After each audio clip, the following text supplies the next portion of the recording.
여러분 안녕하십니까? 채널 K 뉴스입니다. 지난 20일 0시부터 멈춰섰던 연방정부가 사흘 만에 다시 가동에 들어갔습니다. 오늘 민주공화 양당이 합의를 하고 임시 예산안을 통과시켰는데요. 두 당이 첨예하게 대립하고 있는 불법 청소년 추방 유예와 국경장벽 설치 등을 놓고 다시 논의를 시작했습니다. 보도에 지한샘 기자입니다. 연방정부의 셧다운 사태가 종료됐습니다. 상원은 오늘 낮 본회의에서 임시 예산안을 표결에 붙여 찬성 81표, 반대 18표로 통과시켰습니다. 다음 달 8일이 기한인 초단기 임시 예산안입니다.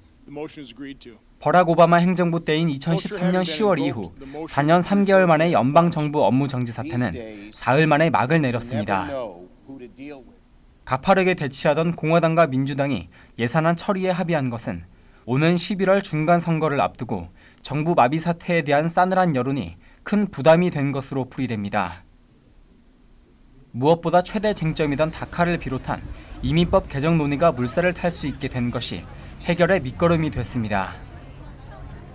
공화당 원내대표는 오늘 오전 셧다운 사태가 해소되면 민주당이 요구한 다카 개정 논의에 착수하겠다고 밝혀 협상 물꼬를 탔고, 민주당 원내대표는 표결 직전 우리는 오늘 연방정부 업무 재개를 위한 투표를 하기로 했다고 화답했습니다. 연방정부 셧다운 사태는 지금까지 모두 19번이 있었습니다. 짧게는 3일, 길게는 21일까지였으며 가장 최근은 오바마 행정부 시정인 2013년으로 17일간이었습니다.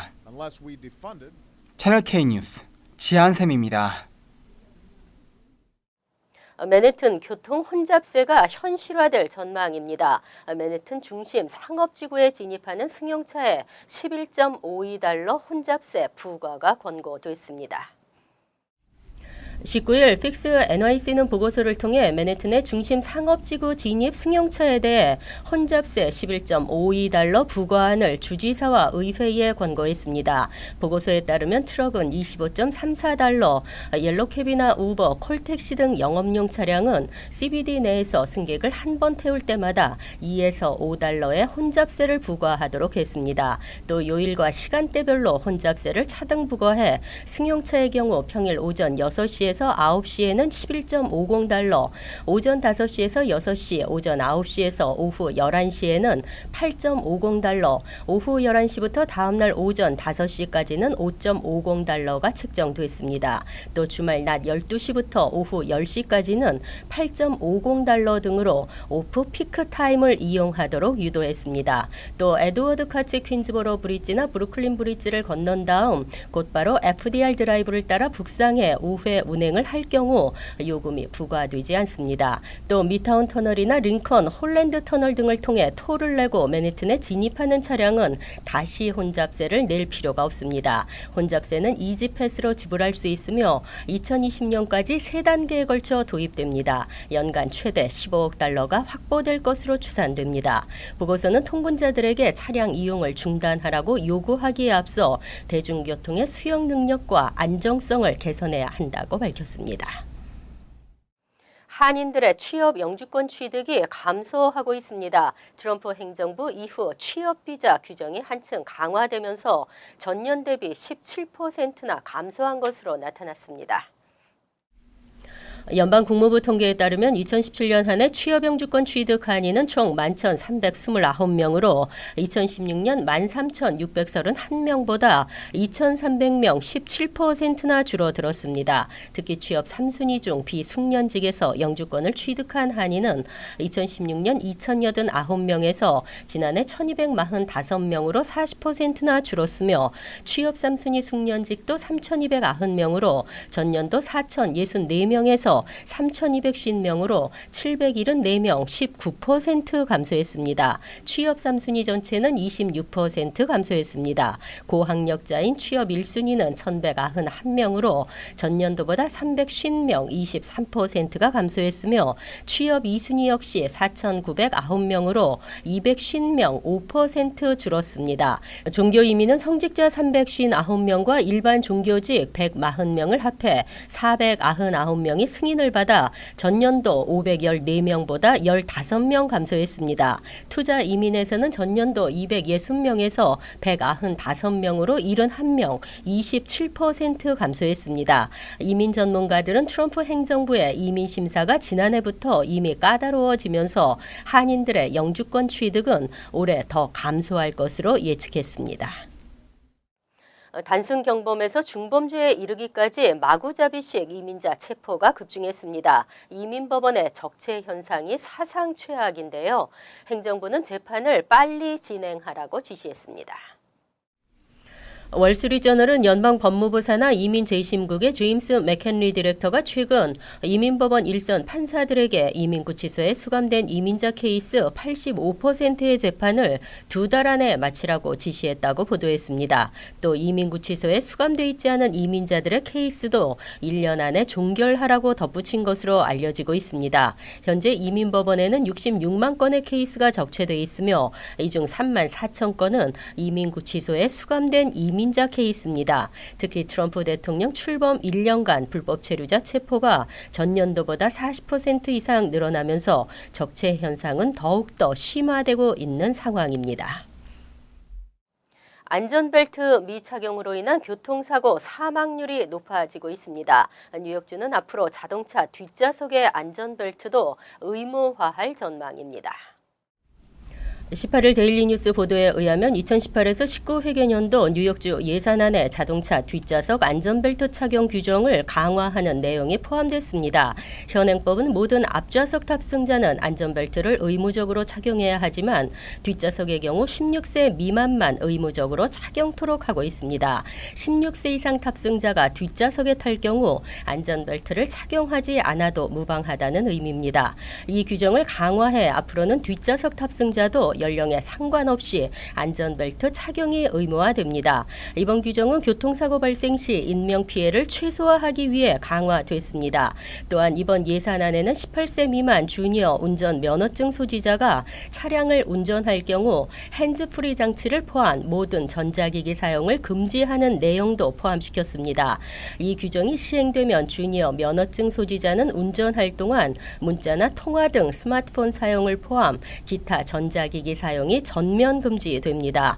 전미자동차협회는 이 같은 뉴욕주의 교통안전법규 개정 소식에 환영하며 쿠오모 주지사의 방침을 지지했습니다. 뒷좌석 모든 탑승자 안전벨트 착용 의무화 규정은 자동차협회가 오랫동안 요구해온 법규입니다. 급속도로 확산되고 있는 독감 바이러스로 보건국에 비상이 걸렸습니다. 뉴욕, 뉴저지 독감 환자 증가세가 역대 최고 수준을 보이고 있는 것으로 나타났습니다. 18일 뉴욕주 보건국에 따르면 1월 8일에서 일주일 사이 무려 1,606명의 새로운 독감 환자가 발생했습니다. 시 보건국이 독감 환자 집계를 시작한 1904년 이래 일주일 기준으로 최고치입니다. 독감 시즌이 시작된 지난 12월 초부터 독감에 걸린 뉴욕주 내 환자 누계치는 총 17,362명입니다. 심각한 증세로 병원에 입원한 환자도 5천여 명으로 집계됐습니다. 뉴저지에서도 이번 겨울 들어 지난주까지 독감에 감염된 환자 숫자가 1,166명으로 집계됐습니다. 이는 지난해 같은 기간 697명에 비해 2배 가까이 증가한 수치입니다. 특히 2015에서 16년도 24명에 비해서는 무려 50배나 급증했습니다. 연방질병통제예방센터에 따르면 미 전국적으로는 현재까지 18세 미만의 청소년 및 영유아가 독감으로 인해 20명이 사망했으며 이 중 뉴욕과 뉴저지주에서 각 1명이 사망한 것으로 나타났습니다. 이는 A형 인플루엔자 H3N2가 변형하면서 더 강력해지고 있기 때문입니다. 이번 독감은 고열과 인후통, 마른 기침 등의 호흡기 증상이 나타날 수 있고 두통과 근육통, 식욕 부진 등 전신 증상이 나타납니다. 병원에서 초기 진료를 받는 것이 바람직하다는 전문가들의 조언입니다. 뉴욕시 데이케어 센터의 인프라가 열악한 것으로 나타났습니다. 대부분 영세업소가 많고 절반 이상이 가정집을 이용해 운영하고 있습니다. 2017년 기준 뉴욕시에서 운영 중인 데이케어 센터 15,000곳의 절반이 넘는 6,720곳이 가정집 형태로 운영되고 있는 것으로 밝혀졌습니다. 시 도시계획국에 따르면 건물이 있는 지역의 조닝에 따라 차이가 있지만 대부분의 경우 주거 지역에서 데이케어 센터를 운영하는 것은 규정 위반이 아닙니다. 가정집에 기반한 데이케어 센터가 많은 것은 어린 자녀를 둔 가정 중에서 다른 일자리를 찾거나 사업을 하는 것보다 차라리 자신의 아이도 보면서 주변의 어린이들을 돌보는 것이 낫다는 판단을 하는 경우가 많기 때문으로 풀이됩니다. 하지만 가정집 데이케어 센터가 늘면서 이웃 간의 갈등도 늘고 있습니다. 매일 아침 저녁 어린이와 부모들의 차량이 이웃을 들락거리기 때문에 조용한 동네 분위기가 깨지고 주차난이 가중된다는 불만이 제기되는 경우가 많고 아파트 등 고층 건물에 데이케어 센터가 위치할 경우에는 소음 문제도 심각하기 때문입니다. 일부에서는 규정에 맞지 않는 데이케어 센터의 난립을 우려하는 목소리도 커지고 있습니다. 뉴욕주 규정은 하루 3시간 이상 3명 이상의 어린이에게 서비스를 제공하는 데이케어 센터를 운영하기 위해서는 반드시 라이센스를 취득해야 하고 학생 수에 따라 정해지는 공간과 교사를 확보해야 하지만 규정 위반이 잇따르고 있습니다. 뉴욕시 스쿨버스 기사와 기술자들에 대한 처벌을 담당하는 교통국 산하 조사관이 부족해 스쿨버스 안전에 비상이 걸렸습니다. 조사관에게 주어지는 할당량이 늘어나면서 제대로 된 조사가 어려워진 현실입니다. 시 교육국에 따르면 2015년 12월부터 2017년 7월 사이 부주의 운전과 부적절한 행동으로 징계 조치를 받은 281명의 시 공립학교 스쿨버스 기사 가운데 다수가 복직한 것으로 나타났습니다. 이들 중 대부분은 일정 기간 정직 처분을 받았다 다시 복직했고 해고된 사례는 단 23명에 불과했습니다. 경고나 무급, 정직 등의 징계 조치 이유는 음주운전이나 학교 외부 범죄 때문으로 조사됐고 음주운전으로 징계를 받은 24명 가운데 21명은 20개월 내 다시 복직됐으며 나머지 3명만 해고됐습니다. 뉴욕시는 12개 버스 회사와 계약을 체결해 스쿨버스를 운행하고 있는데 이들 회사가 채용한 12,000여 명의 운전기사와 기술자에 대한 처벌과 불만 신고 해결은 교육국 산하 학생교통부가 관할하고 있습니다. 하지만 OPT 조사관 인력 부족 문제로 스쿨버스 기사와 안전 문제에 대한 불만 신고가 급증하고 있음에도 제대로 된 조사와 해결이 안 되고 있습니다. 지난해 스쿨버스 관련 불만 신고는 전년도 7천여 건에서 8천여 건으로 13%가량 증가했지만 OPT 조사관이 담당해야 할 케이스는 1인당 500건 이상에서 1,100건 이상으로 2배나 늘어난 것으로 집계됐습니다. 청소년들 사이에서 타이드파 챌린지라 불리는 엽기적 놀이가 빠르게 확산되고 있습니다. 대책 마련이 시급한 것으로 나타났습니다. 청소년들 사이에서 장난삼아 세탁세제 캡슐을 입안에서 터뜨리는 놀이가 최근 유튜브를 중심으로 각종 소셜미디어에서 타이드파 챌린지라는 이름으로 확산되자 유튜브와 페이스북이 행동에 나섰습니다. 유튜브의 모 회사인 구글은 해당 영상들은 신체적 손상을 일으킬 수 있는 활동을 조장하고 있으며 이는 유튜브의 정책을 위반하는 사항이기에 관련 영상들을 삭제했다고 밝혔습니다. 페이스북도 페이스북과 회사인 인스타그램에서 관련 영상의 위험성을 인지하고 삭제 조치를 결정했다고 밝혔습니다. 독극물통제센터 협회에서는 지난 1일부터 15일까지 타이드팟을 비롯한 캡슐형 세제를 의도적으로 먹은 사례가 39건 접수됐으며 이는 2016년 39건, 2017년에 53건과 비교했을 때 크게 증가한 수치입니다. 타이드팟은 에탄올과 과산화수소 등이 함유되어 있어 호흡기 장애와 위장 장애를 일으킬 수 있는 위험이 있으며 혈액과 장기에 유입될 경우 생명의 위협이 될 수도 있습니다. 이어서 LA 지역 한인사회 소식입니다. 캘리포니아주와 LA시 의회가 함께 평창 동계올림픽의 성공적인 개최를 응원했습니다. 미겔 산티아고 주 하원 의원, 데이빌 류 LA시 의원, LA 민주평통 등 관계자들은 오늘 LA 총영사관에서 의원들의 서명이 담긴 평창 동계올림픽 결의안을 김한중 LA 총영사에게 전달하고 이번 올림픽이 평화적 분위기에서 성공적으로 치러지길 기원했습니다. 2018년 평창올림픽은 진짜 성공적으로 개최가 돼야 되고요. 이 점에서 여러 해외, 미국을 위해서 여러 우방국들의 지원이 절실하게 필요합니다. 이번 우리 이 캘리포니아 주의 상원과 하원에서 결의안이 나온 것은 매우 뜻깊다고 생각하고요. 이는 결국 우리 한인 단체 여기 100만 우리 한인 사회의 이렇게 저력을 보여준 것이라고 생각하고 있습니다. It will be a unified front where North and South Korea athletes will be walking together. This is the spirit of the Olympic Games. This is what the Olympics was about. It's about peace. It's about coming together in athletics to showcase what is all that's good about being human. 한편 LA시와 캘리포니아주 의원들은 한국을 직접 방문하거나 SNS 등을 통해 평창올림픽 홍보를 이어나갈 계획이라고 밝혔습니다. 찰리 백 LAPD 국장이 임기를 1년 6개월 남기고 은퇴 발표를 했습니다. 찰리 백 LAPD 국장은 오늘 기자회견에서 오는 6월 27일을 끝으로 은퇴할 뜻을 밝혔습니다. 백 국장은 트위터를 통해 지난 40년 동안 LA 주민들을 위해 봉사할 수 있었던 것은 일생의 영광이었다고 소감을 전했습니다. 찰리 백 국장은 지난 1977년 3월 LAPD에 입문해 LAPD 본부 수사부를 거쳐 지난 2009년 LAPD 국장 자리에 올랐으며 국장으로 역임한 이후 8년 연속 살인범죄 건수 300건 미만을 기록하는 등 LA 지역 치안 강화에 기여했습니다. 간추린 소식입니다.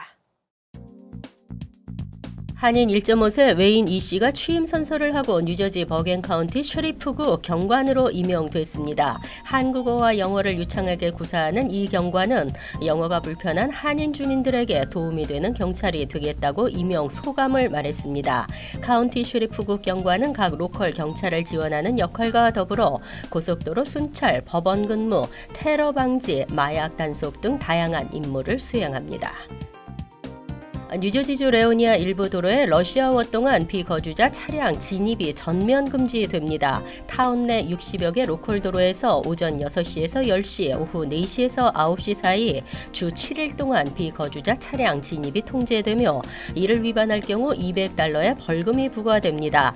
다만 카운티 정부 또는 주정부가 관할하는 브로드 애비뉴, 그랜드 애비뉴, 포트릴 로드 등 3개 주요 도로는 비거주자 차량 통행이 허용됩니다. 어제 오후 4시 50분쯤 맨해튼 한인타운 하얏트 헤럴드 스퀘어 호텔 앞에서 2명의 남성이 총을 발사해 3명이 다치는 사고가 발생했습니다.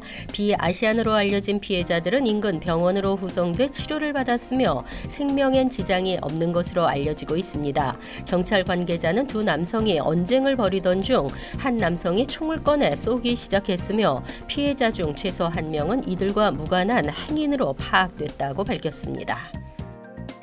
플러싱 일대에서 길 가는 행인을 뒤에서 폭행한 뒤에 소지품을 털어가는 이른바 퍽치기 강도 사건이 잇따라 발생해 경찰이 범인을 쫓고 있습니다. 백구경찰서는 지난 10일부터 이틀 동안 4건의 유사 사건이 연이어 발생했으며 대부분 피해자를 뒤에서 때려 바닥에 쓰러뜨린 뒤 현금과 전화기 등을 빼앗아 달아났다며 시민들의 주의를 당부했습니다. 환율과 증권 소식입니다.